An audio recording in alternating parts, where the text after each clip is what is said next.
Bienvenidos a los aquí presentes y a aquellos que participan online. Esta noche Jordi Artigué, miembro de esta sociedad, conversará con Jorge Tizón sobre el libro Psicopatología del Poder, un ensayo sobre la perversión y la corrupción.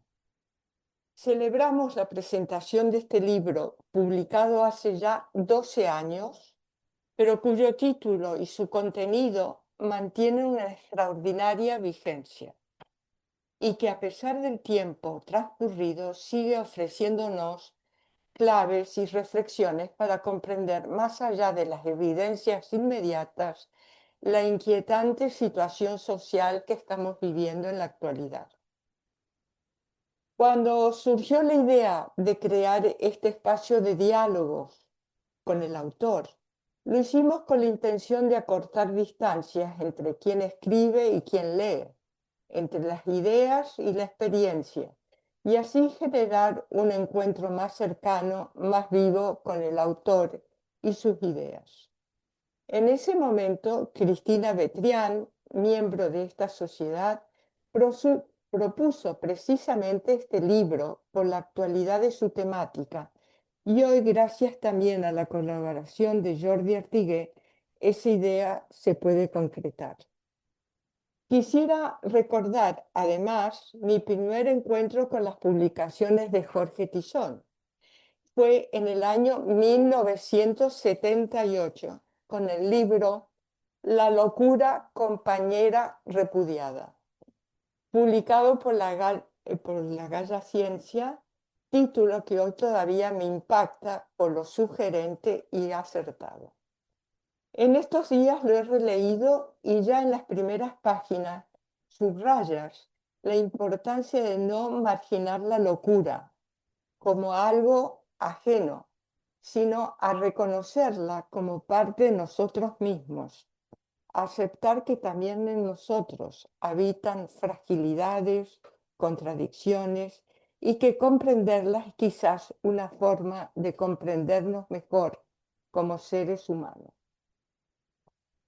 De todas las referencias profesionales y literarias, como Cervantes, Shakespeare, Virginia Woolf, todas ellas muy vinculadas al tema que tratas, he seleccionado el párrafo inicial del capítulo 4, que es un fragmento de una actualidad sorprendente, a pesar de que ha sido escrito en tiempos predigitales. Y dice así: una sociedad basada en individualismo, la incomunicación, la competitividad y la negación de la dependencia, como es la nuestra, tenderá a crear personalidades prepsicóticas, frías, aisladas de los demás, que anteponen la actuación a la observación y al cultivo de sus sentimientos y a la profunda necesidad de relación. Haces también referencia a que la violencia, la degradación y la insolidaridad no surgen de la nada, sino que responden a determinadas estructuras sociales que favorecen la aparición de estos comportamientos potencialmente presentes en todos nosotros. Vuelvo a recordar que este texto fue escrito en el 78, hace casi 50 años, y sigue describiendo nuestras inquietudes actuales. Para Hannah Arendt, la respuesta frente a la banalidad del mal está ligada a la incapacidad de pensar. Según la autora, el mal nace de un vacío, la ausencia de reflexión. Pensar implica detenerse, cuestionarse, examinar lo que hacemos y cómo vivimos. Supone romper con la inercia de los comportamientos automáticos que sin darnos cuenta pueden arrastrarnos. Por eso, pienso hoy más que nunca, necesitamos espacios como este, lugares para pensar, dialogar y debatir. Y solo así podemos resistir las vorágines de la acción irreflexiva. Bueno, ahora Jordi continuará con el acto, presentará al autor y es ustedes la conversación que tendrán.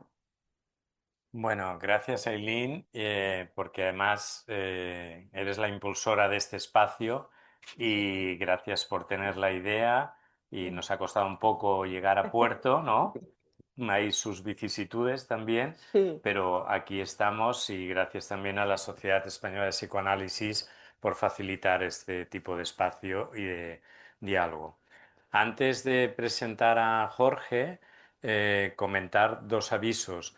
Para la gente que estáis en casa, que aún es un número bajo respecto a los inscritos, que sepáis que el acto se está grabando y si queréis, no queréis salir en la grabación, tenéis que desconectar el vídeo de vuestro ordenador, ¿de acuerdo?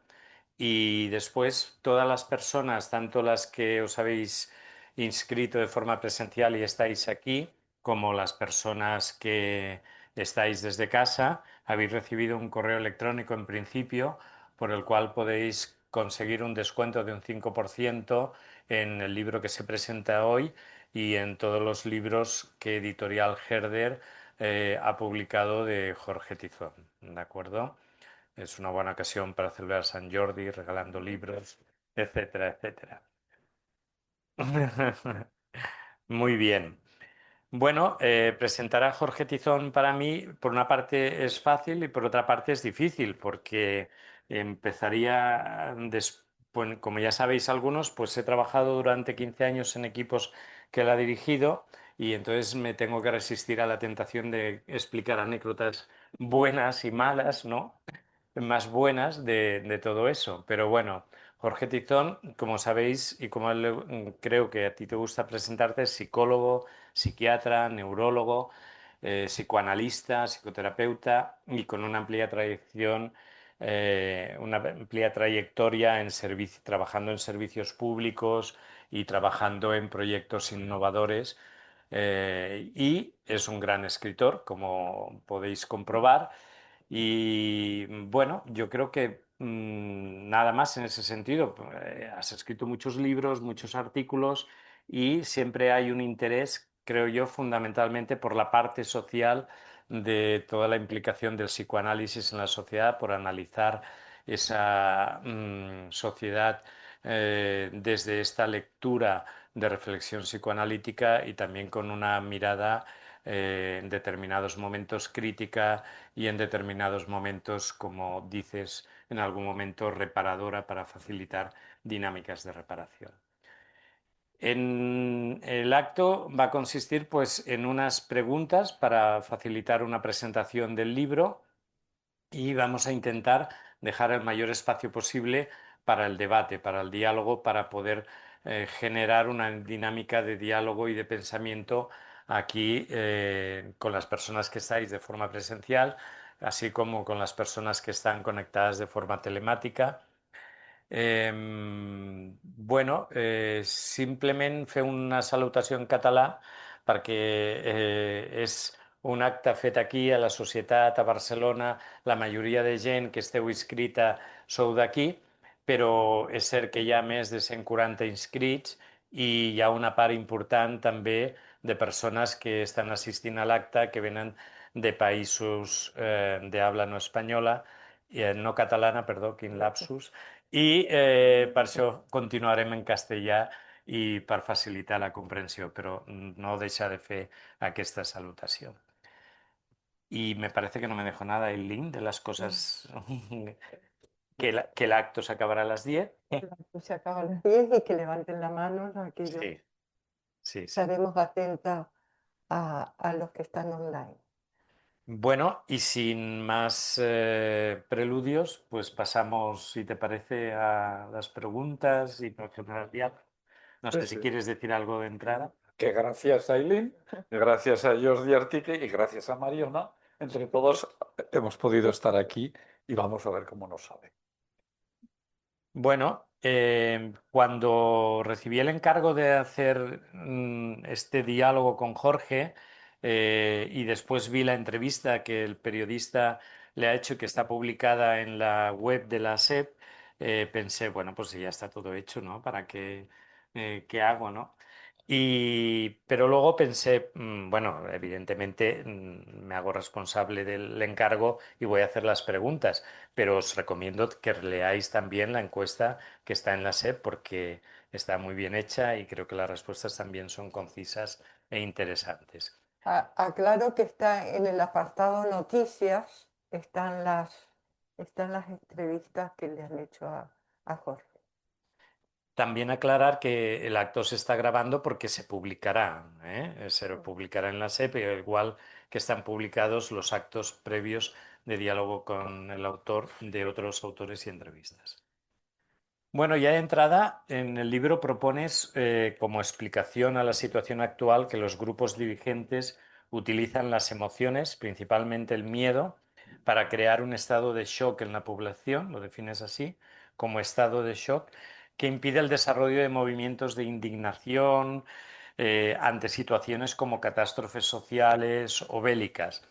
La pregunta sería si tú crees que el estado de shock actual sigue basándose en el miedo, si lo puedes explicar un poco más, si crees que desde que escribiste el libro hasta ahora ha empeorado, un poco la evolución de este miedo ha empeorado, ¿qué características dirías que tiene?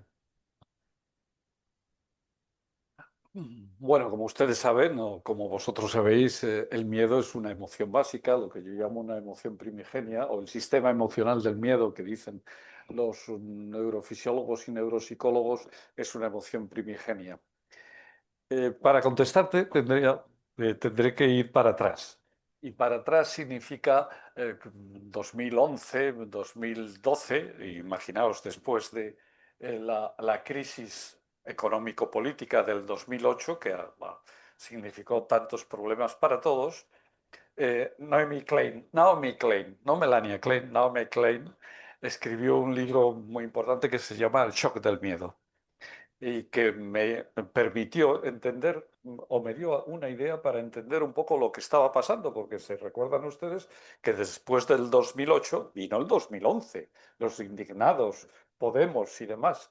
Y sin embargo, aquello en unos pocos años fue desmontado activamente, atacado y con éxito, además, con éxito en aquellos ataques, hay que reconocerlo en el momento, pues, que por cierto hemos de recordar que hoy precisamente y a esta misma hora se está haciendo un acto de intentar reparar todo aquello que durante 20 años se ha estado machacando de aquellas ilusiones. ¿Y cómo habían desaparecido? ¿Por qué habían desaparecido aquellas ilusiones que en España fueron muy potentes? Al fin y al cabo somos un país con raigambre ácrata y esto ha dejado un peso muy importante en nuestro país, pero también las hubo en Italia, Cinque Stelle, las hubo en Francia, etcétera, ¿no?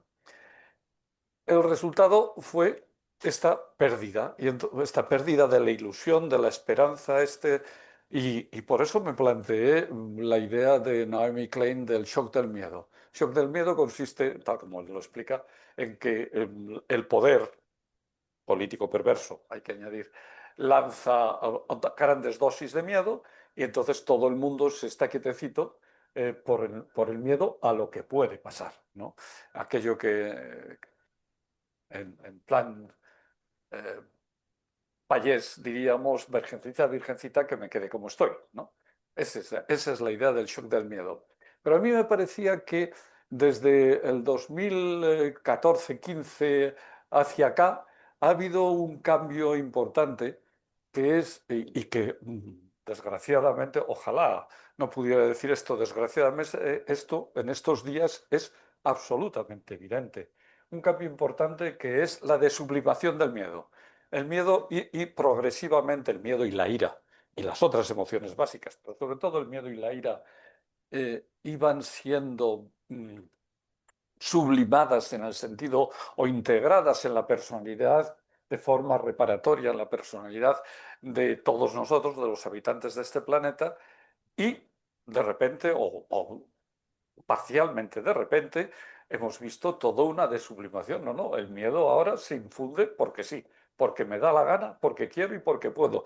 No solo una persona y su camarilla, sino a muchos otros niveles, la difusión del miedo es así. Y eso es un cambio cualitativo importante, porque parecía que íbamos a ir sublimando la actuación desimbolizada, es decir, no simbolizada del miedo y la ira, pero desde hace unos años está sucediendo lo contrario. Es lo que yo llamo la desublimación del miedo y la desublimación de la ira, que está en la base de la desimbolización. En la base de la desublimación está la desimbolización y afecta a las capacidades de mentalización de la sociedad. Y esto se ha ido complicando y por eso he tenido que ir generando otros conceptos que salen en el libro, como el de la psicopolítica, que tal vez venga luego, es decir, el gran poder que tienen las técnicas psicológicas hoy en día. Y desde el libro hasta acá,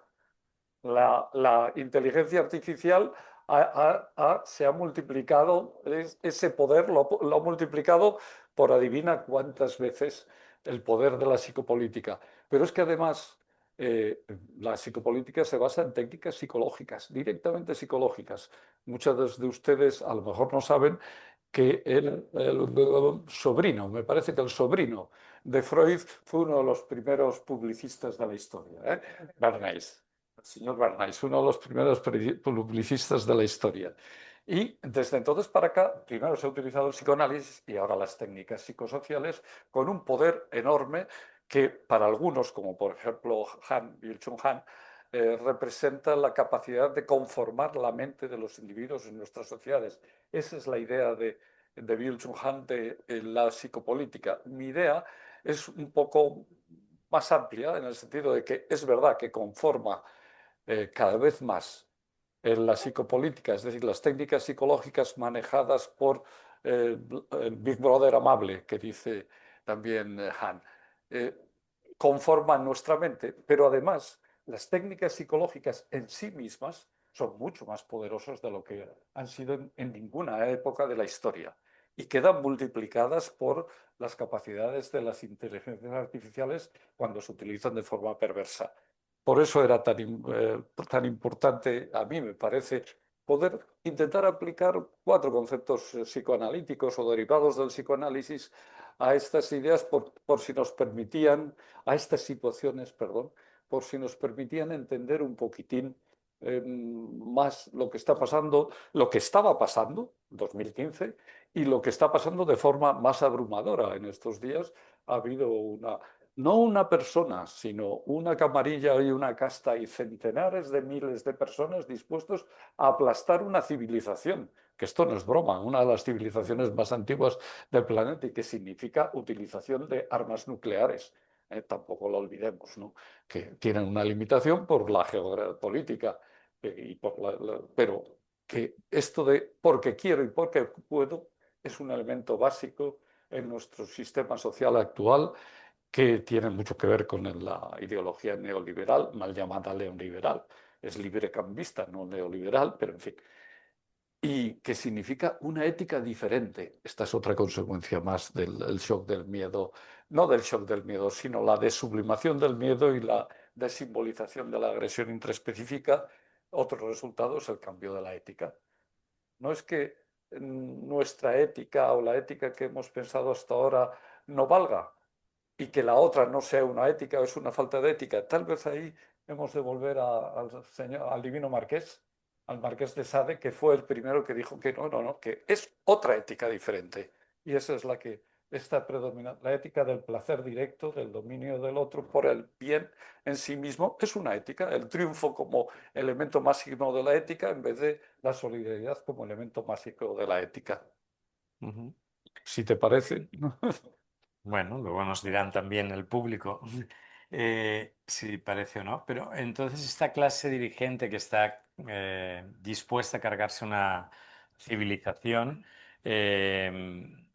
tú también comentas, ¿no? Que cogiendo a una autora psicoanalítica como Melanie Klein, se basan en el control, en el triunfo y en el desprecio para evitar que aparezcan movimientos de solidaridad, ¿no?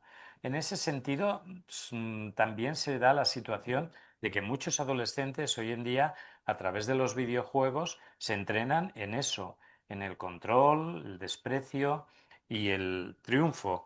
¿Crees que estamos entrenando adolescentes o determinadas clases dirigentes están entrenando adolescentes para este tipo de funcionamiento, para esta nueva ética? Bueno, de eso hay investigaciones, las he estado revisando no hace mucho, investigaciones recientes psicosociales, que alguna de ellas que recuerde, pero he revisado varias, ¿no? Hablan de que un adolescente europeo no adicto a videojuegos, insisto, un adolescente europeo normal, a los 18 años ha jugado a matar a 108.000 personas. Ha jugado a matar a 108.000 personas, ¿eh? Esto es una estadística y otras lo suben incluso. Y si ustedes han visto los juegos modernos, no crean que era aquello de los marcianitos moviéndose de cuadradito en cuadradito, ¿no? Va con hígados que explotan, con cerebros que explotan, con sangre derramada, con amputaciones y demás, en muchos, no en todos, no en todos, pero en muchos de esos videojuegos. Si eso no produce una conformación de conciencias y de lo inconsciente, que me vengan a contar, ¿no? Es como aquello que dicen, no, a los médicos les dan los bolígrafos y los pongo para, pero eso no influye en nada en su prescripción. ¿Me lo dice usted? ¿Se lo cree usted esto? ¿Y que las compañías farmacéuticas son tontas o que quien lo hace así son tontos? Ni hablar. Y crea una adicción y realmente es una situación. Si fuera solo eso, bueno, se sublimaría y son aburridísimos. Además, algunos de ellos son repetitivos y se necesitan de la relación para hacerlos más animados, aunque sea la relación entre dos o la relación con el que están matando y demás, pero para hacerlos, porque si no es aburridísimos, como el porno, que es otra traducción de la mentalidad, el predominio del porno y lo que significa de pederastia y demás que está detrás. Es otro aspecto de este predominio de la desimbolización y de la actuación directa de las emociones primigenias. Entonces, en vez de... Yo creo que ahí el psicoanálisis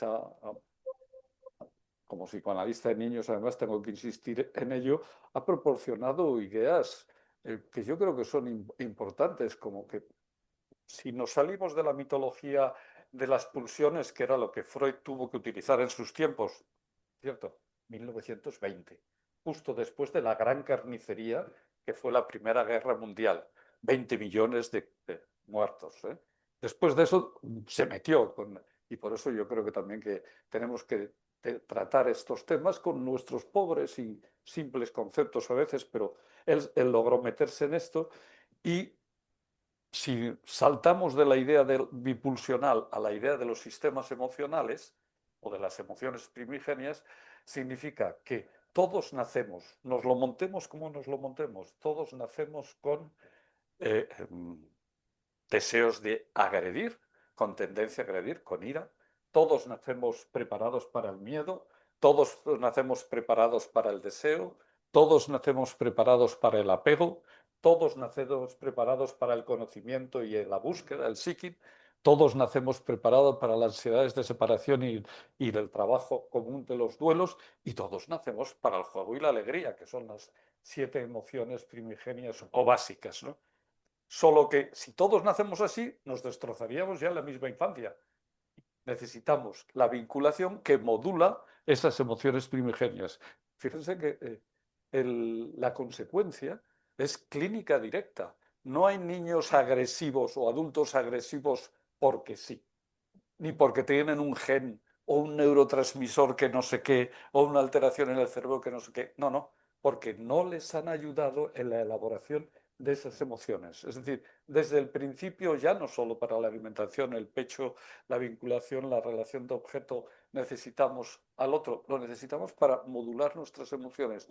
Y si no las modulamos, quedan dos posibilidades, que también hay conceptos psicoanalíticos que alguna cosa nos dicen, ¿no? Una, que es la desestructuración. Se sabe que la violencia sobre la infancia es uno de los pocos, o el único factor de riesgo para la psicosis, para la locura, precisamente determinados tipos de violencia sobre la infancia, o esa es una posibilidad. Si hay demasiada violencia, significa que no se pueden elaborar las emociones primigenias, y si no se pueden elaborar las emociones primigenias, desintegración psicótica en la infancia o posteriormente, no matemáticamente, pero bueno, sí matemáticamente, correlacionalmente, alrededor del 20-30%, ¿no? Segunda posibilidad tiene que ver más o menos con la idea freudiana y de Ferenczi, por cierto, y de Anna Freud, de la identificación con el agresor. Es la otra posibilidad. Y ahí tenemos una forma de sobrevivir, es la reacción perversa masoquista, que consiste en identificarse con el agresor y acabar agrediendo, que es tan visible en el mundo actual. Y esas son. Luego hay otra serie de tendencias, otra serie de posibilidades diferentes, perdonen, pero hay otra serie de posibilidades diferentes, pero yo diría que entran dentro de ese gran espectro que va desde la desintegración psicótica a la identificación con el agresor cuando hay demasiada violencia en la infancia, porque si no, en la infancia y también posteriormente, pero sobre todo en la infancia y en la adolescencia, dos ventanas claves, ¿no? Porque si no, tenemos capacidad de resiliencia y de elaborar, junto con las redes sociales y las redes familiares, esas emociones primigenias, pero si es demasiado fuerte, si ocurre lo que Walter les llama el trauma complejo, es decir, negligencias y violencias continuadas y demás, las dos tendencias básicas van a ser esas dos extremas. Una, la desintegración psicótica, lo que yo prefiero llamar desintegración psicótica, y otra, la identificación con el agresor, que significa identificación perversa, es decir, con la... Bueno, de eso seguro que me vas a preguntar, la organización intrusiva de la relación, que es algo en lo que hay que profundizar hoy en día, que, así dicho sean... no, dicho sea no. Bueno, ya está hecha la pregunta, ¿no? No, en ese sentido, la violencia y esta violencia también virtual, ¿no? Que se instala en determinados momentos de la evolución de las personas en la sociedad. Por una parte, sería que ampliases un poco esta de la relación intrusiva, la relación perversa que tú describes, que se basa en la desesperanza y la desconfianza que se va generando por ese exceso de violencia, ¿no? Lo que pasa que también sería poder hablar un poco hasta qué punto estos adolescentes, ante esta desesperanza, se refugian en esta violencia, ¿no? La violencia es generadora de desesperanza, pero a la vez la violencia es refugio ante la desesperanza.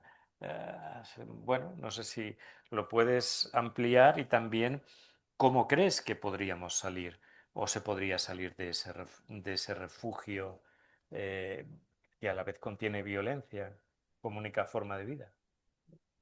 Betty Joseph decía, la desesperación engendra violencia.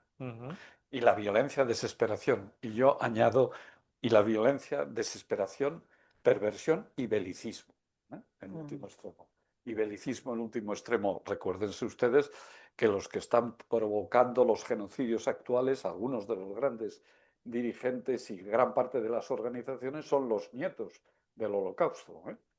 Esto es otra cosa que, como pueblo colonizador, no hemos podido integrar. Es una parte que luego tiene que salir. Si no sale, me lo recuerdas, en qué medida hemos disociado el que somos un pueblo colonizador, Europa.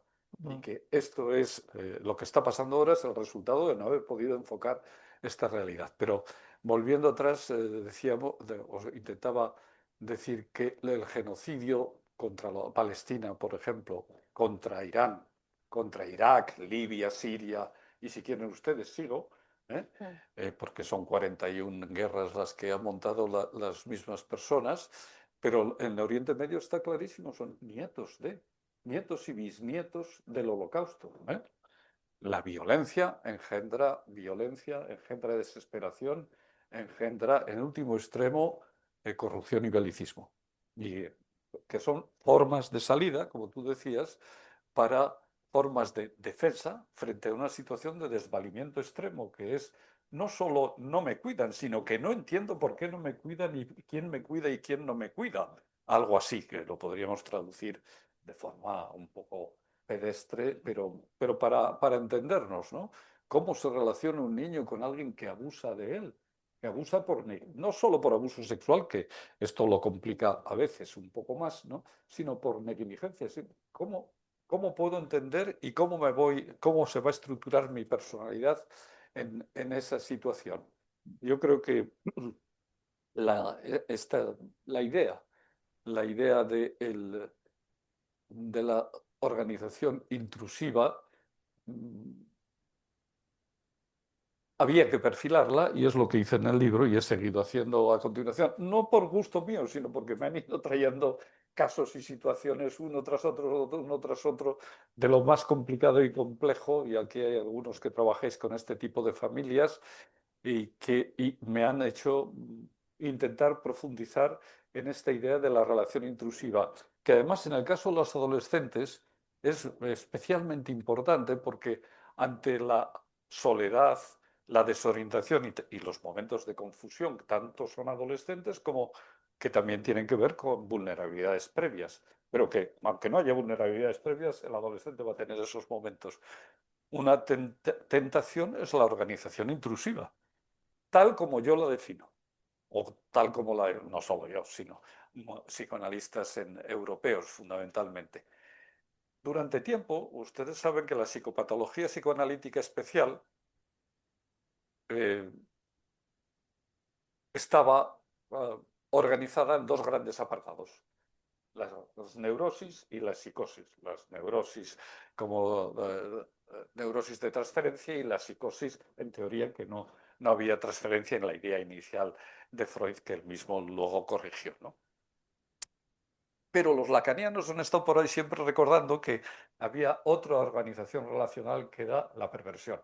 Y lo han recordado durante todo el tiempo y hay que reconocérselo porque al menos a mí me ha valido mucho esta llamada de atención sobre la organización que tradicionalmente en psicoanálisis se llama perversa, que ha tenido connotaciones moralistas, y por eso yo prefiero llamar de intrusiva, pero que hay que definirla bien. No consiste tanto en tacones, cueros, látigos, o entrar por delante o entrar por detrás. Consiste en la tendencia para librarnos de nuestras emociones desagradables, meterlas en los demás para conseguir poder, control, placer o sedación. La persona que emite sus emociones desagradables y las mete en los demás consigue placer, poder, equilibrio o sedación, sin la aquiescencia de la otra persona. Y eso es la relación intrusiva. Y eso es una tendencia que todos tenemos. La relación intrusiva la aprendemos cuando interrumpimos a papá y mamá o a los adultos o nos metemos en medio y demás, pero puede quedarse como dominante.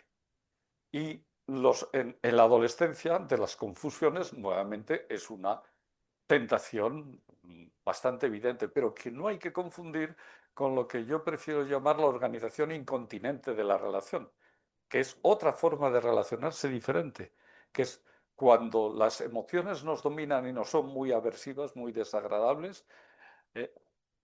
Otra tendencia es actuarlas, hacer por hacer a veces, tocarse las narices, tocarse el no sé qué, hacer actuaciones, ¿no? Que son también formas de sedarse y de conseguir reequilibrios. Muchas veces en los adolescentes y también por ejemplo, en los encarcelados, se confunde organización intrusiva o perversa y organización incontinente, y hay que diferenciarlos, ¿no? Muchos de los aspectos del adolescente son más incontinentes que perversos. Y gran parte de los adolescentes, si no hay un clima favorable a la perversión, van a expresar de formas muy reparatorias y muy sanas sus inquietudes. Algunas veces las expresarán de forma muy incontinente y siempre está la tentación, la tendencia, porque es una organización que sirve al equilibrio personal, la organización perversa de la relación. Siempre estará y si el clima social lo favorece, eso lo va a extender. Y ese es el gran poder de los sistemas sociales. Recuérdense ustedes que ahora, mediante inteligencias artificiales, a cada uno de nosotros estamos divididos en 72 clases, los seres humanos, desde los shooting stars a los waste, a los basura, de las grandes estrellas a los basura, los 72 grupos, y a cada grupo, ya hace años, se le puede dirigir propaganda estrictamente ideológica y cultural específica a cada uno de los 72 grupos, que ahora me imagino que son 400.000 grupos a los que se les puede dirigir propaganda cultural específica. Con lo cual los adolescentes, que además pasan más tiempo en los medios de comunicación informatizados, son no una presa fácil, pero una presa deseable. Porque además no hay que olvidarlo, y termino con esto, la organización perversa de la relación o la organización intrusiva es adictiva. Bueno, la base de las adicciones graves es la organización intrusiva, dicho sea de paso. Pero además es enormemente adictiva, como podrán ustedes ver en cantidad de casos clínicos que ocurre la violación o la actuación sádica y la tendencia es a que se repita en uno u otro, pero que se repita incluso en casos tan extremos y tan que uno dice, pero sí, si le van a coger, ¿y por qué no se suicidó antes de matar a nadie, ¿no? ¿Y por qué no hizo el suicidio antes? No, porque hay ese aspecto adictivo, porque cada una de las organizaciones relacionales, como bien había previsto Freud, como bien había pensado Freud y muchos otros psicoanalistas, no son solo psicológicas, son psico, neuro, endocrino, inmunitarias y hoy sabemos que epigenéticas, es decir, que marcan nuestra genética. Las vivencias emocionales de nuestra infancia y de nuestra adolescencia dejan huellas y un algoritmo, si quieren ustedes en términos modernos, una serie de algoritmos de actuación, y uno de ellos es la organización perversa de la relación o la organización intrusiva. Bueno, vamos avanzando y vamos a intentar dejar tiempo para el debate, pero dos preguntas más tan solo. Una es que estas organizaciones, tanto la incontinente como la perversa, están actuando sobre una base, si no lo he entendido mal, de disociación, de mantener a las personas disociadas. Y propones en el libro como reflexión poder pensar en la humanidad como un objeto total, entendiendo como una sola especie, como una forma de vencer esa disociación y poder avanzar hacia la solidaridad. Si lo puedes explicar un poco más, y después también otra cuestión que a mí se me sugiere, es decir, un objeto total, pero también con Internet se ha producido la globalización y no sé si la globalización tendría alguna característica de objeto total, pero claro, por una parte la globalización favorece a algunas organizaciones intrusivas, ¿no? ¿Cómo podrías entender esa cuestión? Objeto total, globalización, ¿son perjudiciales entre ellas? ¿No? Bueno, a ver qué se me ocurre así, breve. Eh, Primero, creo que tenemos que tener un cuidado, y más siendo psicoanalistas y más estando en público, de denigrar demasiado los avances tecnológicos. No, es una cuestión de democracia, no de otra cosa. Los avances tecnológicos, la aparición de las inteligencias artificiales, no con los sistemas de consumo energético brutales que tienen actualmente y con los sistemas de control los oligopolios que tienen actualmente, pero es un avance de la humanidad, como fue la web. La aparición de la web, esto ha sido un enorme avance de la humanidad y por lo tanto tenemos que tener cuidado, yo creo, en no ponernos en una postura neoludita de dejar todo. No, no, esto ya no hay quien lo pare, la web no hay quien la pare y las inteligencias artificiales tampoco, solo que, como todo el resto, ay, nos creíamos, algunos compañeros me dicen, cuando les muestro esto en su consulta, este tipo de repercusiones en su consulta, me dicen, hombre, no me digas que también esto entra a la consulta. Digo, pues sí, entra a la consulta. Y si no quieres que entre en tu consulta, ya no puedes ni cambiarte de país. en este momento tienes que cambiarte de planeta, porque ya todo el planeta está globalizado, ciertamente. Es terrible, pero me enseñaron el otro día gentes que estaban en, en Teherán, que estaba saliendo humo detrás de ellos y estaban mirando el móvil, una pantalla con algo proyectado. Hasta ese extremo, hay gentes que dicen que los inmigrantes son peligrosos y tal, que, en fin, es de lo que vamos a hablar, ¿no? De la escisión del colonialismo que tenemos todos metidos dentro, ¿no?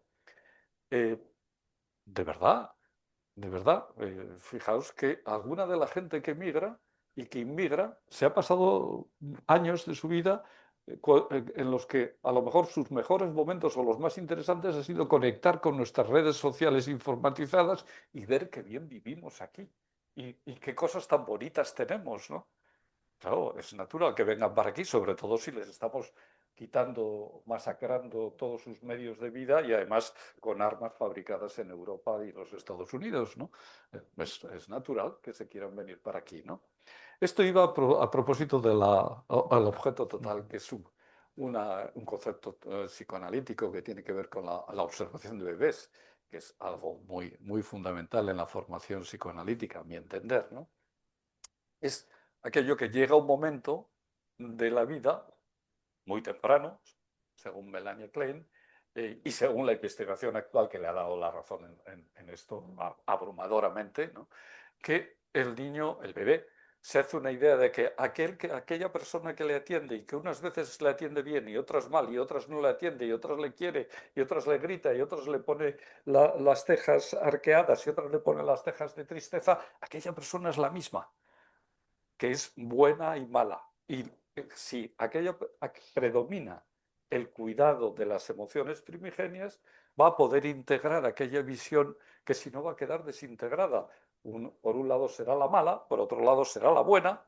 Los cuentos Blancanieves y por supuesto las madrastras están basadas en esa idea de la no integración.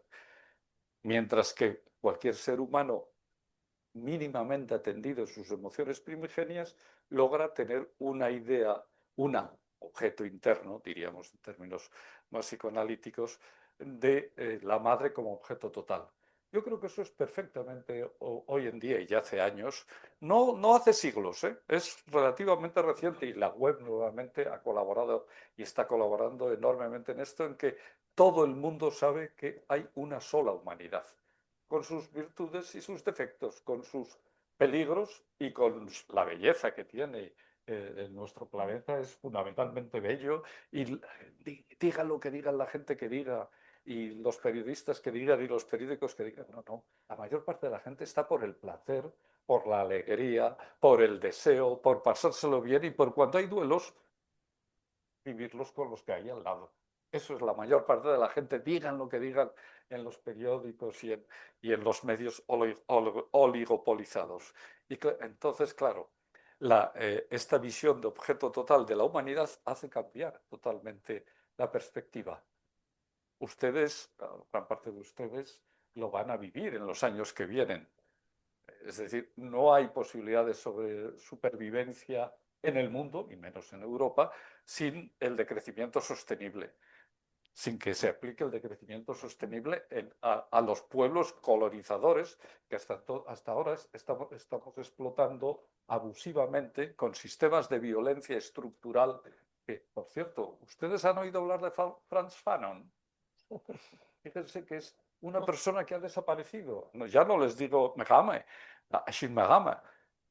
Son investigadores y Frantz Fanon además era psiquiatra, ni siquiera se oye hablar de él, no existe, porque estaba defendiendo, la idea fundamental es la de los desposeídos de la tierra, como Megame, la idea fundamental es la de la necropolítica. Es decir, el pueblo colonizador ha aplicado la necropolítica desde hace muchos siglos. Y seguimos aplicando. Lo que pasa es que mediante la extinción masiva no paramos mientes en que seguimos basando el jardín europeo está basado en la desposesión de los medios naturales de subsistencia y además la exportación de armas para que se maten entre ellos en gran parte de los países de otros puntos del mundo. No progresaremos hasta que no tengamos una idea, una perspectiva, un objeto interno de la humanidad como objeto total. Es decir, que ninguno de esos pueblos, que nuevamente hay quien habla de ratas, terroristas, excluidos, gérmenes viciosos, igual con las mismas palabras que decían los nazis, que los nazis se los aplicaban a sus abuelos y bisabuelos, pero ahora lo están aplicando a los palestinos y a los árabes en general, ¿no? La idea es que o tenemos una visión de objeto total o nos va a tocar cambiarnos de planeta también, ¿no? Que hay quien ya lo está preparando, por supuesto, esto del cambio de planeta para los escogidos, ¿no? Pero nuestro planeta es bello y la vida humana es bella y yo soy de los partidarios de seguirlo defendiendo bien a fondo. Y no sé si me dijo algo de lo que me interesaba era resaltar esto de que, fíjense ustedes que la idea de lo colonial y el espíritu colonial está disociado. La gente en Europa no piensa que, en que somos colonizadores y que estamos haciendo lo que Franz Fanon decía, la violencia estructural contra todo el resto del mundo. Y eso es lo que es Europa, y Europa, no digamos la casta dirigente norteamericana, ¿no? O cambiamos esto o realmente, y aunque lo cambiemos, va a significar que en los próximos años va a haber un decrecimiento sostenible de nuestros medios de... Esperemos que es sostenible, puede que sea insostenible, en cuyo caso será el caos y o la revolución, pero ya veríamos. Hago una última pregunta que quizás mezcla algunas cosas, pero sobre todo entre el público hay gente que de formación psicoanalítica, no psicoanalítica, con intereses diversos, también entre la gente que está conectada. Y me voy un poco al final, ¿no? Porque no sé cómo os sentís cuando está hablando Jorge, si os vais encogiendo en la silla o dónde o algún dato para la esperanza, dónde buscamos el objeto total, cómo acceder a elementos que, bueno, yo creo que tú lo nombras a través de la solidaridad, ¿no? Pero eh, ¿qué cómo se puede acceder o reflexionar en torno a eso y poder generar esperanza? Bueno, ya ven que yo, sin embargo, y en parte por las personas que han discutido conmigo estos aspectos, ¿no? Eh, creo que el mundo es bello y que hay muchas cosas muy bellas en el mundo y que gran parte de la población del mundo, la inmensa mayoría, está por el placer, la solidaridad, el apego, solidaridad, y la vida conjunta y cuando hay problemas, pues para atendernos en los duelos y demás, ¿no? Que quede claro ese aspecto. Pero lo que no se puede pensar es que esto no está repercutiendo en nuestra clínica. Por ejemplo, hay un movimiento internacional actualmente, no sé si tienen noticia, en la atención primaria, saben que tengo mucha vinculación y he tenido siempre con atención, bueno, de hecho, soy médico de cabecera y he trabajado como tal muchos años, ¿no? Una acción que es la disminución de las actividades preventivas.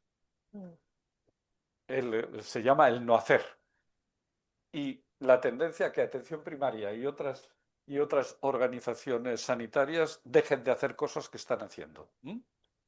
Esto puede tener un aspecto muy positivo, que puede ser para autonomizar a la población, pero puede tener un aspecto muy negativo, escindir lo que nos está pasando, que es que nos están empobreciendo los sistemas sanitarios, en particular en Europa, de forma brutal. Cuando me dicen esto de que, hombre, esto es muy negativo, oye, ¿y por qué no te han sustituido a la compañera o el compañero que ha cogido la baja?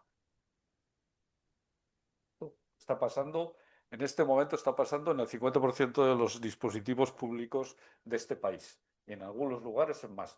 O peor todavía, cuando algunas personas están tan desesperadas que han cogido la baja ellas mismas, 20%, 30%, según qué dispositivos en nuestro país en este momento. ¿Y esto por qué es? Tiene que ver con que los presupuestos han disminuido les han quitado esos presupuestos, esa posibilidad de formación, esa posibilidad de contención, esa posibilidad de apoyo en beneficio de la guerra y defender unas élites que en estos últimos años han multiplicado sus beneficios, dicen por 14.000. Dicen por 14.000. El tecnopoder ha multiplicado sus beneficios, una cosa así, ¿no? En estos momentos, hasta tal extremo de que en algunas empresas, por ejemplo, de salud privadas norteamericanas, entre el dirigente, el CEO, y el salario medio norteamericano, hay una diferencia de 2.500 aproximadamente, ¿no? Para que tengan ustedes una idea. 2.500 Veces. El salario del CEO es 2.500 veces mayores que el salario medio de los norteamericanos y creo recordar que era 15.000 veces mayor que el de los africanos, pero esto no me hagan mucho caso, que me puedo confundir. Todo eso tiene que ver con la idea de resistimos entendiendo lo que pasa, entendiendo que no es que las cosas sucedan así porque sí, no es que tengamos que hacer menos cosas porque no son necesarias las otras, no, es que tenemos que empobrecer nuestros cuidados, pero hay que comunicárselo a la población. ¿Por qué los empobrecemos? Y que sí que sabemos que habría otros sistemas, pero que no los podemos utilizar. Esa es la otra visión y hay instituciones que la defienden así. Yo creo que todavía hay mucho espacio para la formación en comunidad, para la formación clínica cerca de la población, para la organización de sistemas alternativos. Y además el así llamado tercer mundo tiene mucho que enseñarnos en esto de sistemas alternativos, porque otra vez nos creíamos el centro del mundo y pues no, va a ser que no. Y ahora la crisis económica, la triple crisis que estamos, esto es un tema que sí que ya no es del libro, pero ha sido un desarrollo del libro, la idea de la triple crisis. Es decir, estamos metidos en una triple crisis que es la ecosistémica, que es una crisis potentísima en este momento y que el principal contaminante del planeta es la guerra y las armas. Que esto lo tengan, no se dice nunca en los medios oligopolizados que contribuyen a la escisión que tú decías. Los medios, hoy en España no hay ningún medio que pueda subsistir sin propaganda, ni uno, salvo las redes sociales informatizadas, que son los malos de la película. Ya veríamos quiénes son los malos de la película. Porque están oligopolizadas hasta ese extremo, porque favorecen la escisión de algo así como tan elemental como eso, ¿no? Tendríamos muchas cosas y muchas formas de ayudar a la población, solo que están los beneficios de una casta tecnoburocrática, están impidiendo que se apliquen a la población y esto lo van a vivir ustedes en todos los lugares, incluida la clínica. Imagino que ya les han venido personas procedentes de guerras y de migraciones de síndrome de Ulises, les han venido a las consultas. Esto es una consecuencia directísima de lo que estamos hablando. Y o nos replanteamos y dejamos de escindir la mentalidad colonial, que les recuerdo a ustedes que el Congo belga, que seguramente no lo saben, en el Congo belga, los belgas europeos, creo que el núcleo de las instituciones europeas está en Bélgica, masacraron a más de 8 millones de congoleños, en nombre para las propiedades privadas del rey Leopoldo, además. Y que una forma de contabilizar para tener pluses era cortarles las manos a los niños y así tenían un plus los masacradores. Que esto no se suele decir, pero es así. Como cuando alguna... me iba a salir un exabrupto, me lo callo.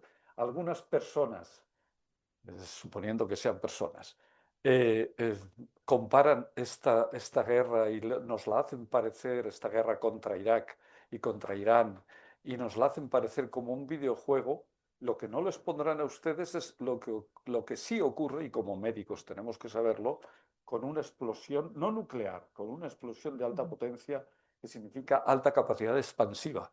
Esto no se lo van a poner, ni se lo ponen en las televisiones nunca, ni lo narran los periodistas. Esto significa ojos que estallan, cerebros que estallan, vientres que se abren y salen los intestinos, sangre a chorros, mutilaciones. Eso significa cada uno de esos bombazos, pero no una persona, a decenas, centenares, 70.000 en Gaza, 10.000 ya en otros países y demás.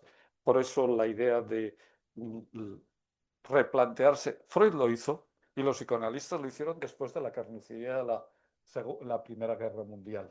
Nos toca hacerlo como una tarea perentoria para poder disfrutar del mundo que es para disfrutarle. Muy bien, pues damos paso al debate. Para las personas que habéis venido más tarde, recordar que habéis recibido un código para un descuento en los libros de Editorial Herder que ha publicado Jorge Tizón. Entre ellos, no es la continuación, pero está publicado después, La guerra como campo de batalla, y que, bueno, es interesante también, ya que se ha nombrado la guerra y amplía las reflexiones. También hay uno anterior que se llama El poder del miedo, que, bueno, no son continuación, pero el tema sí que sugiere este hilo conductor. Sin más preámbulos, pasamos al debate. Tenemos a Guillem, que hay que darle las gracias también porque contribuye a que este acto se pueda realizar, que tiene un micrófono inalámbrico que nos podemos pasar, y las personas que estáis desde vuestra casa, os rogamos que levantéis la mano y os iremos dando la palabra. Tenemos media hora. Si se acumula, lo que haríamos a lo mejor sería hacer 3 preguntas seguidas y que pueda contestar para dar más tiempo al público. Es vuestro turno, os podéis animar.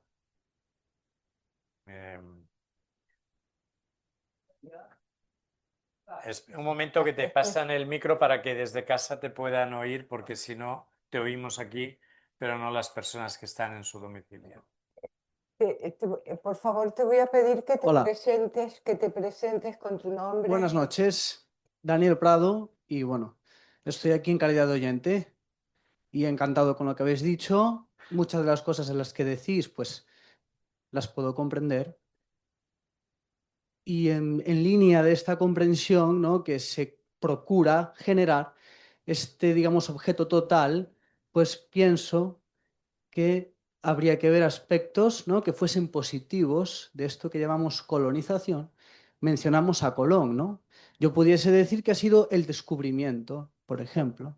Habría que ver que en esa época, ¿no?, particular, pues no solamente, entiendo, España tuviese una influencia, digamos, que para mí es descubridora y que tuviese aspectos negativos, y que para otros bien pudiera ser, pues lo contrario, una colonización, y llamarle, digamos, a esta, pues, masacre de los belgas también una colonización en lugar de una invasión. En cualquier caso, pienso que como mínimo, para poder alcanzar el objeto total, pues habría que entender esto con sus pros y sus contras, ¿no? Si nos vamos a acercar a una situación, por ejemplo, de abuso sexual, ¿no?, pues ¿qué haría Freud? Freud iría, ¿no?, a los sentimientos que pudiese tener, pues, el infante, ¿no?, o el niño o la niña respecto a una situación, ¿no?, pues abusiva. Y Freud, ¿qué fue lo que hizo, no? Oye, pues decía a Catarina, pienso que era, las mojigatas damas de la urbe en la que yo vivo, ¿no?, pues a estos sentimientos que tienes, ¿no?, pues dirían que de eso nada, que de eso fuera, y favorece, ¿no?, pues esa situación de Catarina que después Freud buenamente curó, ¿no? Pero si es Freud capaz de alcanzar, digamos, los sentimientos de esa persona, aún a pesar de estos abusos que se han generado, pues pienso que pudiésemos hacer algo parecido con esta cuestión de la colonización, descubrimiento, etcétera, si queremos hacer verdaderamente el mundo un lugar más bonito. Porque pienso que yo, que he nacido en Caracas y que soy español, pues tengo algo que decir al respecto. Y lo digo, pues procuro con alegría. Gracias. Sí, hay una palabra aquí en la primera fila y después. Vale. Muchas gracias por la mesa. Mi nombre es Rocío Medina. Mi pregunta Rocío. es sobre Rocío Medina. Mi pregunta es sobre. Me ha gustado mucho que trajese a Fanon. Me parece un personaje delicioso en este momento histórico, ¿no? Volver a él. Creo que los estudios descoloniales y poscoloniales vienen trabajando mucho dentro de las ciencias sociales, quizás más en Latinoamérica, pero también en Europa. Y Frantz Fanon perteneció al Frente de Liberación Nacional argelino como psiquiatra y como guerrillero. 2 millones de muertos. Y él, efectivamente, generó toda una teoría sobre la potencia catártica de la violencia revolucionaria. Y claro, la gran pregunta se abre, ¿no? Lleva abierta mucho tiempo, pero ahora se abre más que nunca. ¿Cómo entendemos y codificamos esa otra violencia en clave de autodefensa de los pueblos sometidos históricamente a regímenes atroces y que me parece incluso peligroso poner en cuestión esa experiencia colonial hoy por hoy? Hay una palabra aquí en primera fila que la pregunta y así damos un turno de respuestas.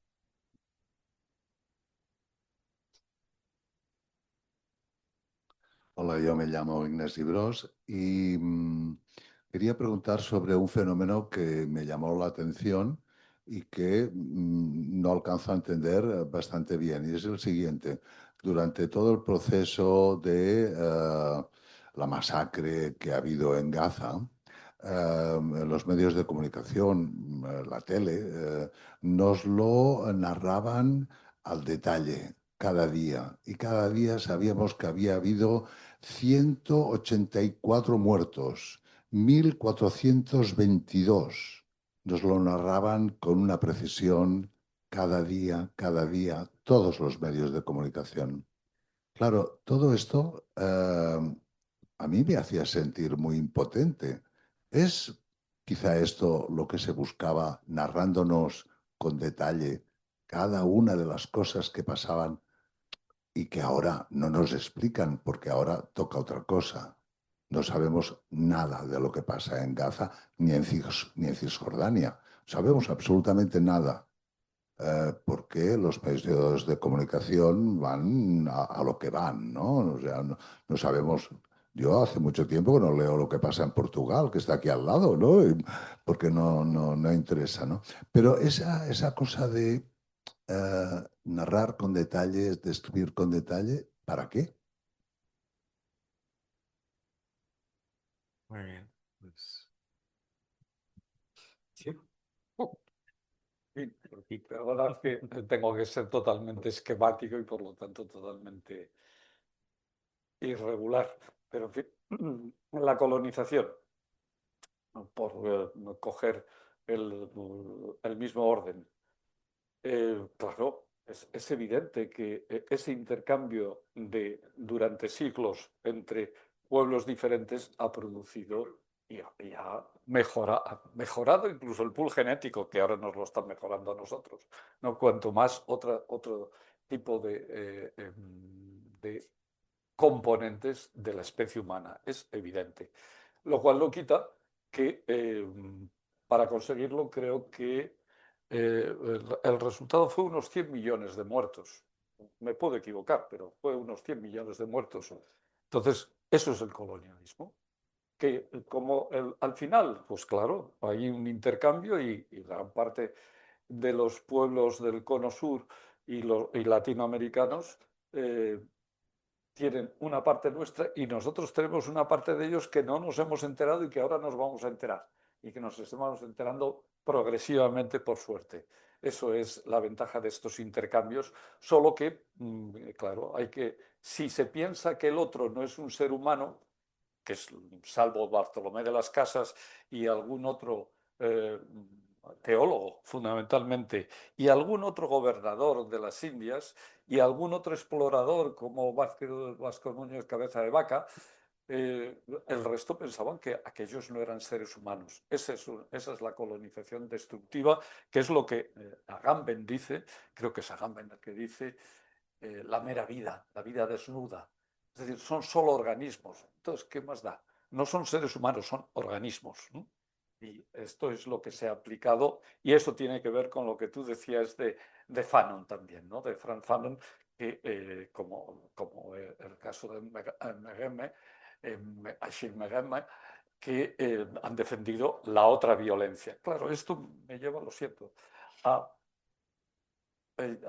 cuando hablo de estos temas intento, esto ya es posterior al libro, diferenciar lo que es la violencia, que es la actuación de la ira, de lo que es la ira, que es la emoción primigenia, que todos llevamos dentro, de lo que es la agresividad, que es la tendencia a la violencia, pero no tiene por qué ser actuada, pero es la tendencia, y del odio, que es un sentimiento secundario a la ira, que además se retroalimenta, pero es un sentimiento, no una emoción primigenia.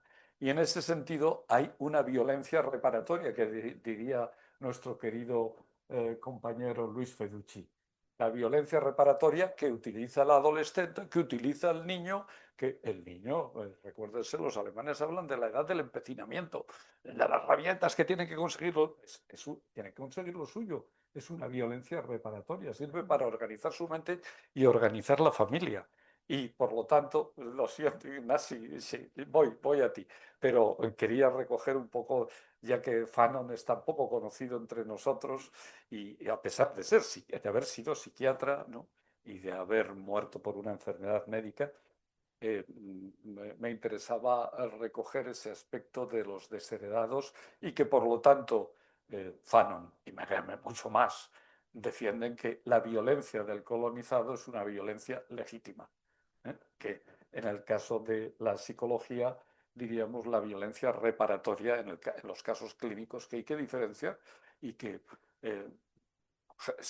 yo estoy muy acostumbrado, no, harto de que me traigan casos de adolescentes violentos o movidos, demasiado movidos y demasiado agresivos. Y a quien le caen los neurolépticos es al adolescente, cuando a lo mejor los neurolépticos, suponiendo que hubiera que usarlos, tendría que caerle a la familia o a las redes sociales o a la sociedad que ha organizado eso y que desde el mismo momento de la concepción de algunos de estos adolescentes, que ya durante el embarazo suceden cosas que van a tener repercusiones y que ni se les dice a muchos de las personas que van, por ejemplo, a adoptar o que van a cuidar niños, lo que les va a tocar cuando llegue la adolescencia. Hay que avisar, porque hay una violencia que es reparatoria, solo que, como suelo decir, el adolescente dice muchas cosas, pero a veces las dice mal.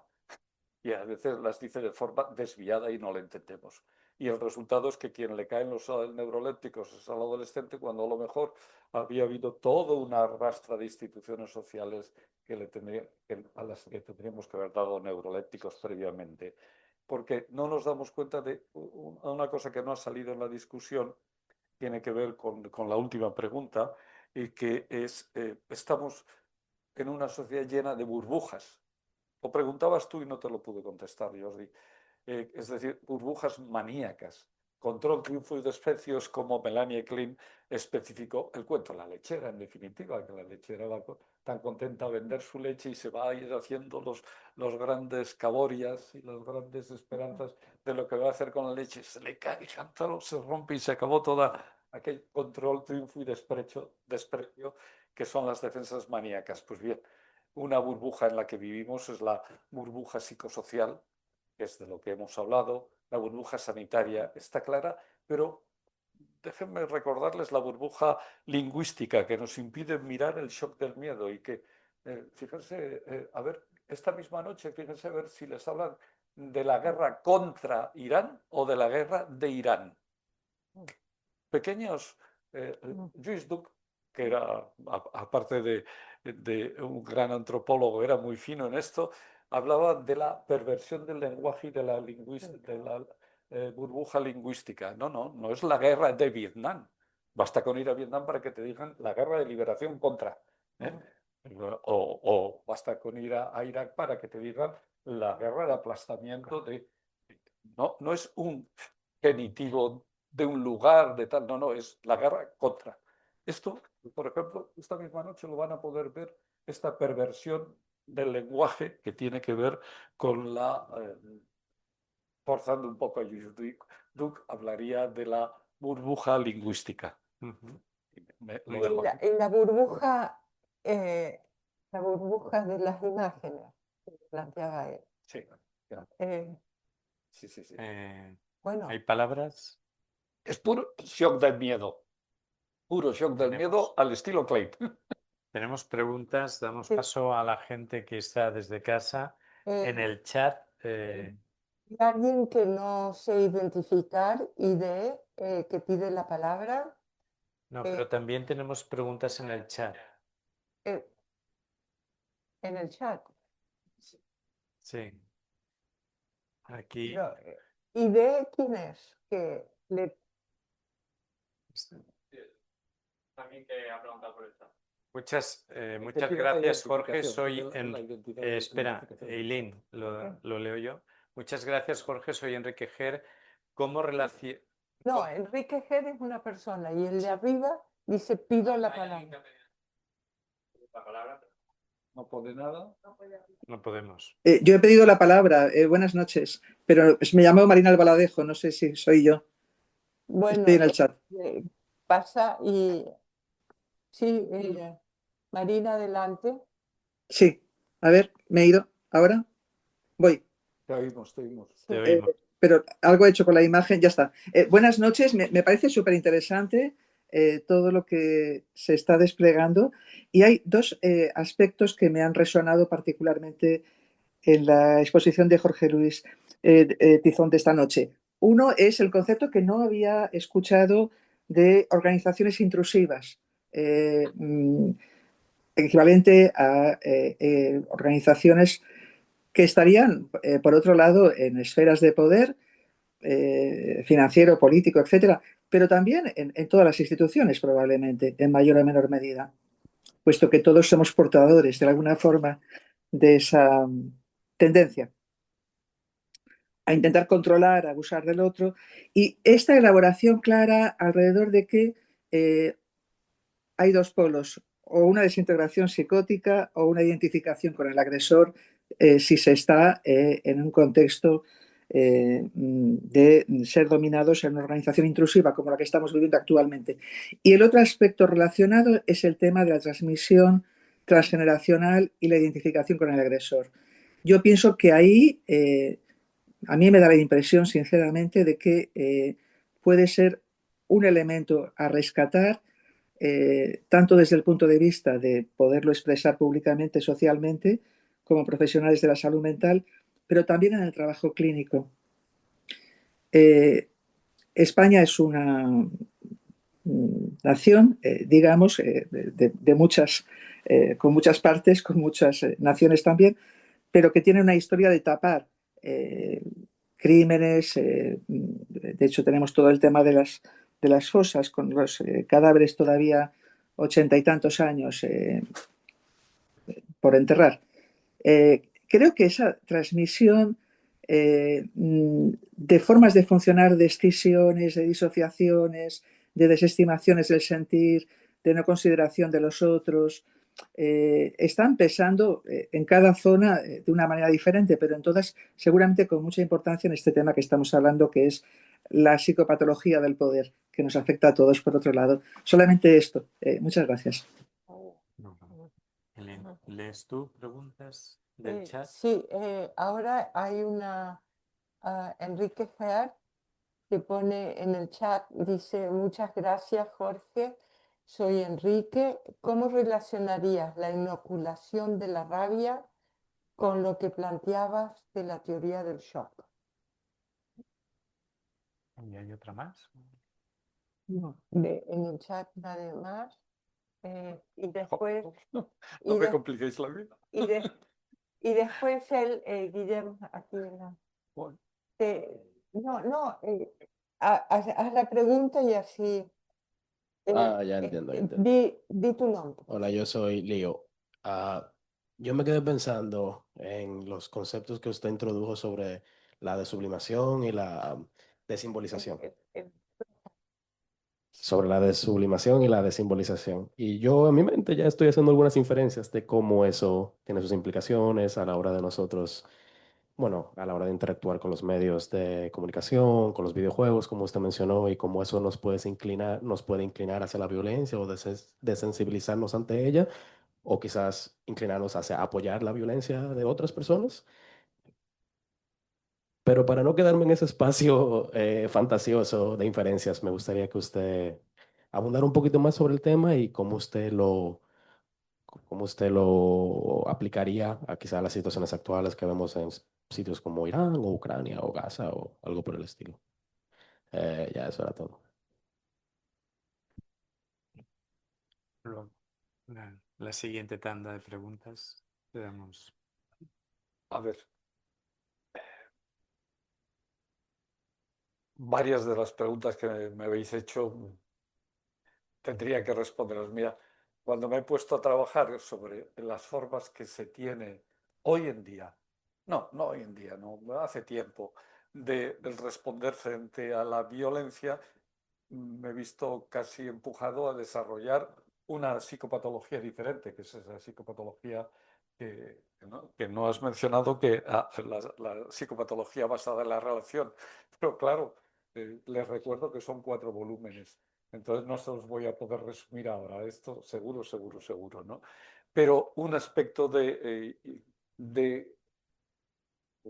tal vez, no sé si el más original o yo no lo sé, ¿no?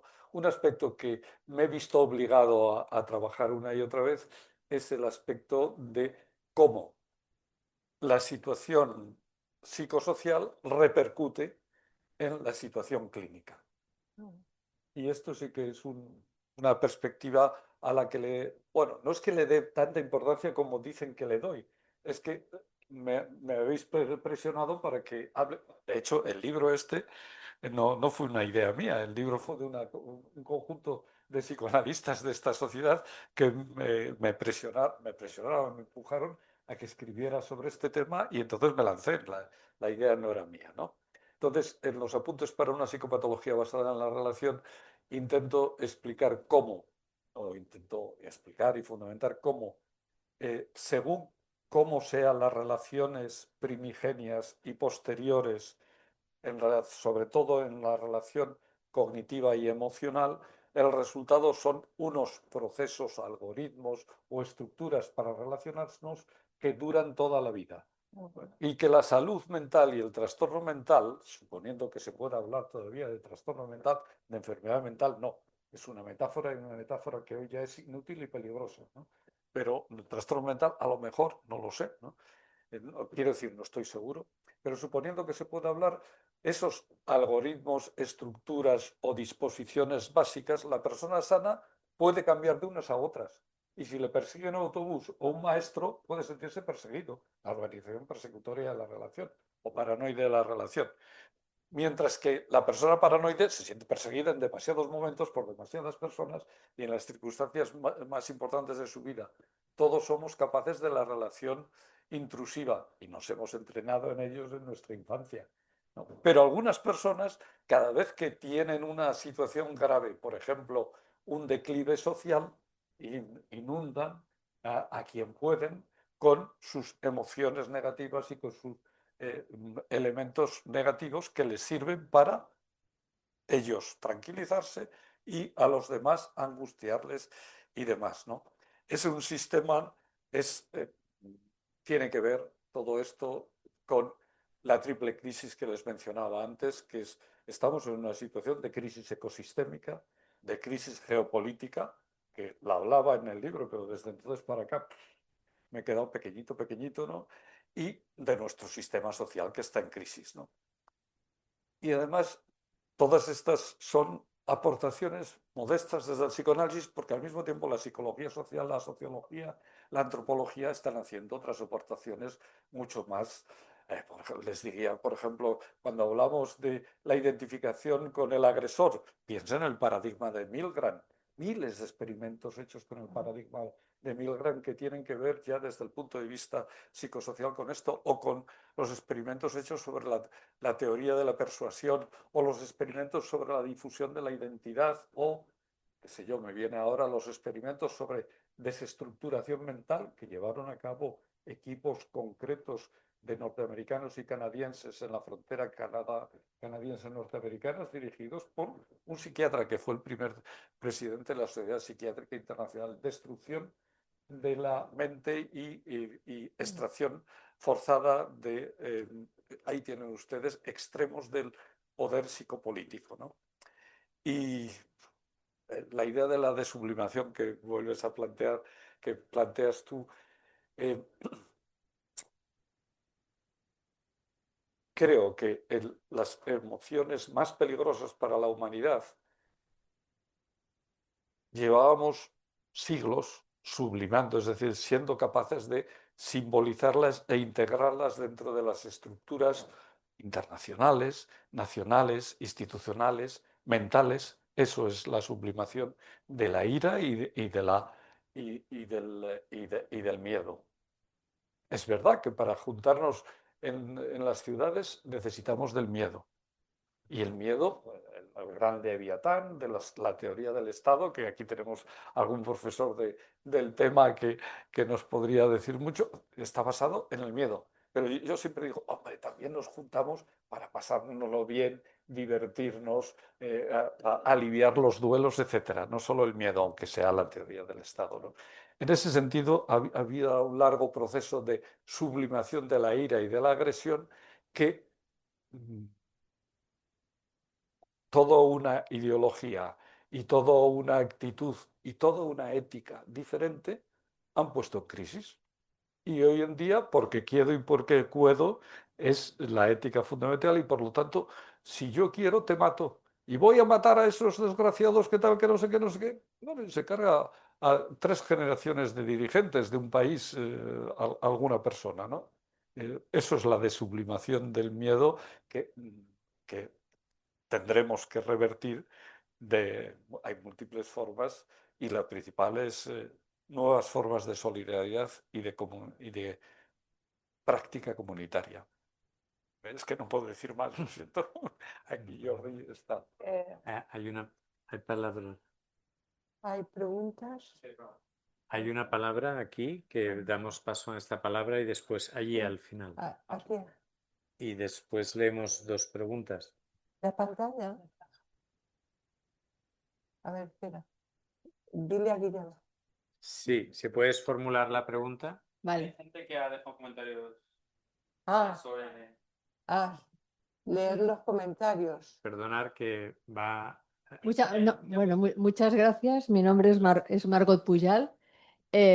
Hola. Has hablado un poco de ello y igual no puedes decir mucho porque me voy un poco del tema, ¿vale? Pero bueno, como me Y interesa, además nos queda poco tiempo. Perdona. Ponte mejor, como mejor el micrófono. como me interesa mucho el tema, pues quería comentarte si puedes decir algo que te parezca central del proceso sobre el impacto en la juventud, en la adolescencia, de toda esta cuestión de la disociación, de la identificación con el agresor, de la relación intrusiva de las guerras en nuestro presente, que se ve a través del auge de los síntomas de sufrimiento emocional, suicidios, etcétera, cada vez en edades más tempranas. Sé que me desvío un poco, pero bueno, no sé si puedes decir algo, si no viene al caso, no importa, pero quería preguntarlo, aprovechando la ocasión. Perdón.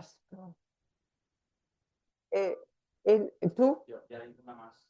en pantalla? Sí. Gracias, mi nombre es Aitor Díaz. ¿Tu nombre es? Aitor Díaz, sí. A propósito del guante sobre Hobbes y el estado de naturaleza y que eso pues, construye toda una teoría política de que el hombre es malo por naturaleza, en contraposición a este realismo en teoría política, que es a lo que yo me dedico, hay también una visión más optimista de la humanidad, el cosmopolitismo. Kant hablaba de eso, la comunio possessio, y es uno de los temas que yo trato en investigación en la universidad. Y me ha resultado interesante porque yo de psicoanálisis sé muy poco, lo que escuchaba en casa y poco más. El objeto total, ¿era así el concepto? Si podrías darme un par de pistas más, porque me parece muy en esta sintonía de no solo es Pufendorf y los estoicos, toda una tradición de pensamiento que al final deriva en Sociedad de Naciones y Naciones Unidas, que es un intento, a veces bueno, a veces malo, pero Sublimar Esa es la esa es la pregunta amigable. La pregunta o el comentario más provocador sería, no, ¿hasta qué punto no es contradictorio que el progreso, que también es Internet, sea gracias a la guerra? Tenemos muy poquito tiempo. Damos paso a una pregunta que hay desde domicilio. Guillermo, ¿puedes leer tú la pregunta? No es escrita, Sí, por favor, si la intervención es breve, mejor. ¿Pero quién es? ¿Víctor? Víctor Pedreira, si puedes formular la pregunta. Víctor, hola. No te oímos, Víctor. Poner el audio. Yo no puedo ver. Lo tiene que hacer él. Lo tienes que hacer tú. Ya está. ¿Ahora? Ahora Sí. te oímos, Víctor. Sí. Bueno, pues buenas tardes, un gusto volver a verte. Soy Víctor Pedreira, psiquiatra jubilado de Pontevedra, y amigo de Jorge. Y bueno, ante todo, pues enhorabuena y un placer, como siempre, verte, escucharte, aunque sea en la distancia. Un comentario solamente en torno al papel de los medios de comunicación que tú señalas como uno de los elementos que puede explicar el por qué en determinadas situaciones adversas desde el punto de vista social no se producen las movilizaciones que cabría esperar de protesta, ¿no? Y es justamente el poder que tienen los medios medios de comunicación cuando a su vez son utilizados por otros tipos de poder, el poder económico, político, en fin, social, etcétera, ¿no? Y es que yo quería señalar un hecho que me parece relativamente nuevo, al menos no lo era así antes, ¿no? Y es que los medios de comunicación actuales pues tienden a no diferenciar lo que es información de lo que es opinión. Hasta entonces, pues casi siempre se diferenciaba. La información era objetiva o pretendía serlo, ¿no? Ocurrió tal cosa. Luego venían, lógicamente, las opiniones, en fin, los colaboradores del periódico que con su ideología pues señalaban que eso que ocurre es bueno, es malo, es regular o lo que sea. Pero se diferenciaba la parte de información de la parte de opinión. Chomsky nos advierte que en los últimos años ya no ocurre eso, sino que se mezcla y aparece como información lo que no es más que lo que no es más que una opinión, ¿no? De tal manera que con esto lo que se pretende es no dar cuenta de la realidad, sino procurar que el público tenga una distorsión de la percepción de la realidad. Es decir, provoca esa distorsión en base a sus propios intereses. Interesa que se vea esto de esta manera y por lo tanto esta es la manera como informo, ¿eh? No opino, sino informo. Entonces la persona no tiene capacidad muchas veces para diferenciar si lo que está presentándose como información lo es o es una distorsión que quieren producir en la percepción del lector, ¿no? Y claro, esto lógicamente hace que su reacción posterior esté muy condicionada por esa percepción distorsionada, como si de un trastorno psicótico se tratase y, bueno, en fin, la realidad paranoide, ¿no? La realidad percibida por un paciente paranoide, pues está distorsionada, como lo puede estar de un lector neutral que no tiene capacidad para ello. Y la pregunta es a Jorge si cree que qué es lo que se puede hacer para intentar desenmascarar esta estrategia de confundir información con lo que es puramente opinión. Bueno, Jorge, 2 minutos para la gloria. Lo siento, me consideréis más capaz de lo que soy. Y soy muy poco capaz y muy pequeña cosa, ¿no? Pero voy a empezar por el final. Creo que la respuesta es la profundización en la democracia para poder controlar las desviaciones del poder, que por cierto, cuando se habla del poder tenemos una visión esquizoparanoide del poder, una visión de algo malo. No, no, no, no, no. El poder es la capacidad de influir en los demás y hacer que hagan los demás lo que a unos o a otro grupo le conviene. Pero eso no significa que sea malo. Los padres le dicen, no metas los dedos en el enchufe. Poder, evidentemente, pero no es para mal, ¿no?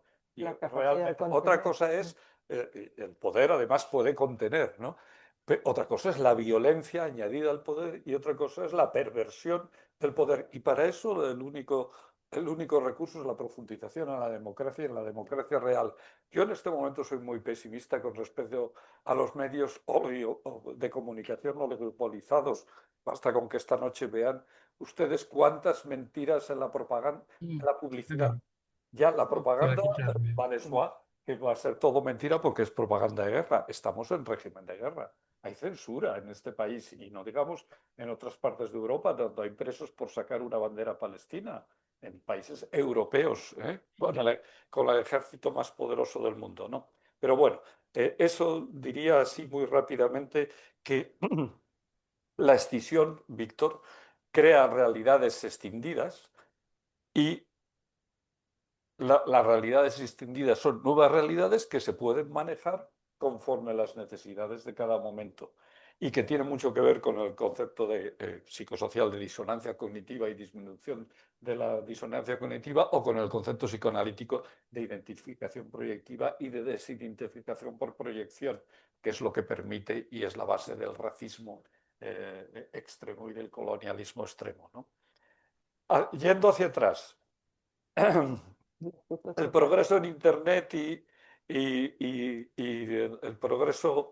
Yo cuando se hace estudios serios esto de las guerras han producido grandes avances tecnológicos, es mentira. Esto cuando se hace en serio los estudios es mentira.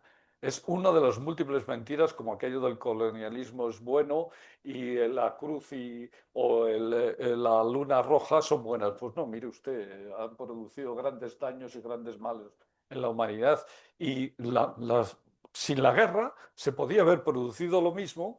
Ahí tienen ustedes las fantasías de Asimov, por ejemplo, para explicitarlo, se podía haber producido el comercio humano y el comercio ideológico y cultural es enormemente enriquecedor y podía producir los mismos beneficios y además sin muertes y sin carnicerías y masacres. O sea que esta idea que es uno de los mitos, ha sacado el libro de la guerra y esto es uno de los mitos que trato en el libro sobre la guerra como campo de batalla, que eso de la guerra ha hecho grandes avances. Pues no, mire usted, la guerra ha producido grandes carnicerías, grandes destrucciones de la humanidad y los avances para destruir más. Pero además, algunos de estos avances pueden ser utilizados por gente creativa.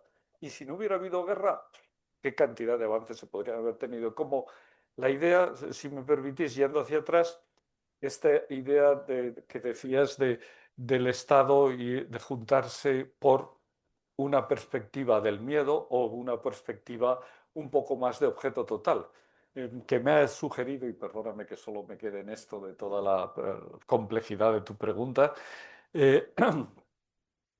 cuando a ustedes les nombro anarquismo como miembros de este conglomerado de culturas y países que es el Estado español, se llevan las manos a la cintura, al corazón, a donde sea.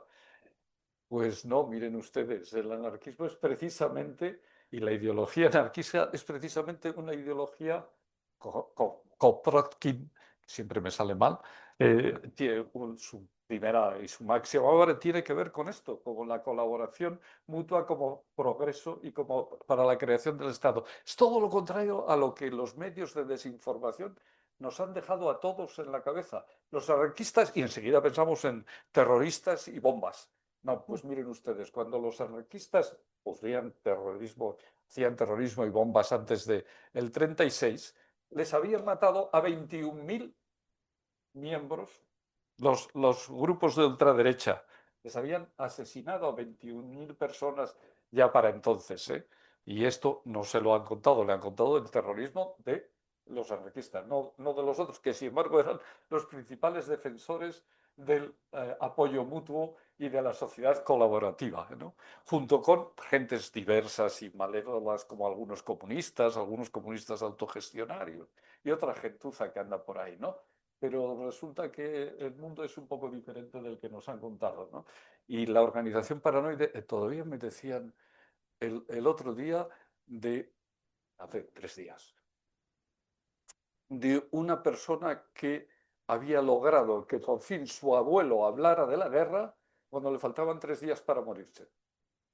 Es decir, la organización paranoide de la relación en nuestro país estuvo tan dominante que la gente reprimió gran parte de sus comunicaciones hasta el extremo que habéis mencionado alguno de vosotros, que primer país del mundo en desaparecidos, Camboya. Segundo país del mundo en desaparecidos, España. Es el país que más desaparecidos todavía tiene 80 años después. Camboya es mucho más reciente, ¿eh? Y además son gente de allá, gente romana, de esos mundos colonizados, que, en fin, gente que no vale la pena. Bueno, pues a pesar de todo, ¿no? Resulta que hay que tenerlo muy en cuenta porque hay ese tipo, la organización paranoide en nuestro país ha sido tan predominante que, claro, la tendencia a corromperse va de suave. Y yo no sé si puedo decir nada más. Estamos fuera. Solamente antes de que cierres, Eileen, daros las gracias por haber venido aquí, por haberos conectado. Como es el mes de San Jordi, del libro, también. Bueno, Jorge antes dice, no has hablado de apuntes para psicopatología basada en la relación, claro, y tampoco hemos hablado de la reforma psiquiátrica, del duelo. Pero su último libro es este, que no tenéis descuento porque no es de Herder, pero tampoco es muy caro, que es El incidente en el manicomio. No son todos los que están, ni están todos los que son. Y es una reflexión también sobre la guerra, sobre la vida, novelada, su primera novela, y además nos da también una historia de amor en el libro, que también es muy interesante, y un mensaje final que yo creo que contribuye al objeto total, que es resistir es vencer. Muchas gracias, Jorge. No sé si quieres decir tú unas palabras y Eileen, si no, cerrará el acto. Muchísimas gracias de estar aquí, y a Jorge por toda esta capacidad de escribir y de pensar y de decir. Y a mí me sabe a poco. Yo estaba pensando, ¿y por qué no hacemos una tertulia de tanto en tanto sobre este tema de guerra que necesitamos tanto poder llegar al objeto total o imaginarnos cosas de cómo reparar todo este destrozo que estamos haciendo? Bueno, dejamos aquí y será hasta la próxima, que es el 30 de abril, que estará David Sierra con el tema de organización, procesos inconscientes en las organizaciones, que también es muy interesante. ¿Tú quieres decir algo, Jorge? No, simplemente que ya la presentaremos. Sí. Ya presentaremos el incidente en el manicomio, Bueno, que es una novela histórica del manicomio. fantástico, muy bien. Bueno, buenas noches. Gracias, buenas noches.